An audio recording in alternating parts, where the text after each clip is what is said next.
So right now online, there's an NGO group called Civicus, and they're trying to say that America, El Salvador, and places who are trying to fight against these globalists are actually becoming fascist countries. And they're saying places like Canada and other northern shithole countries in Europe, like Sweden and Finland and Norway, that have become less safe than Baghdad because of all of these globalist policies and letting in illegal immigrants ruin their countries, are apparently the most open and free countries for anybody, except for the people that are actually from there and live there, which is really weird. So I went onto their page and I wanted to see who's funding them. And surprise, surprise, when I linked on their partner page, that page could not be found.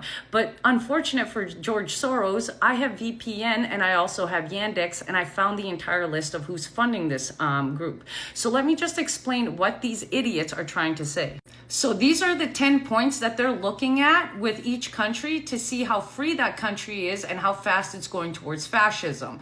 So if you actually detain criminals, you're considered a fascist country. How about censorship, right? Oh, apparently if you censor people, you're a fascist country. Oh, if you can't protest, you're a fascist country. So now let's go to the maps. Apparently Canada is the freest country and we have no fascism, along with the rest of these shithole countries who are allowing illegals in. But didn't Canada arrest a peaceful trucker protest and also detain their bank accounts and lock them up, and now is passing laws for our freedom of speech to be taken away? I'm pretty sure they are. But hey, the United States got moved to narrowed, and England also got put to repressed because the other side is fighting against this globalist outreach. Now they'll tell you that these companies are the ones giving information to Civicus in order for them to come up with this map and also calculate how fascist the country is. But don't worry, as long as Palestine gets to wave their flags and burn our flags and chant death to the West,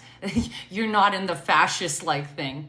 But don't worry, George Soros backed groups have spent 40 millions to elect 75 progressive prosecutors over the last decade, meaning 1 in 5 Americans now live in areas covered by his criminal justice reformer. And if you're unaware of what George Soros wants, he basically wants criminals to run free, and he wants to criminalize normal people who actually love their country and are patriotic. And he's the one funding all of this, but he also tried to hide that on the Civicus page, but don't worry, I found the list.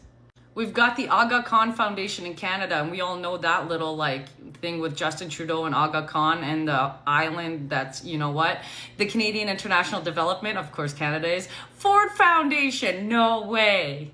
The International Senior Lawyers Project, aren't you the guys who get those Antifa people out? Oh, we've got the Rockefeller Brothers Fund, and then the Tides Foundation, which is directly linked to George Soros. Fascist my ass.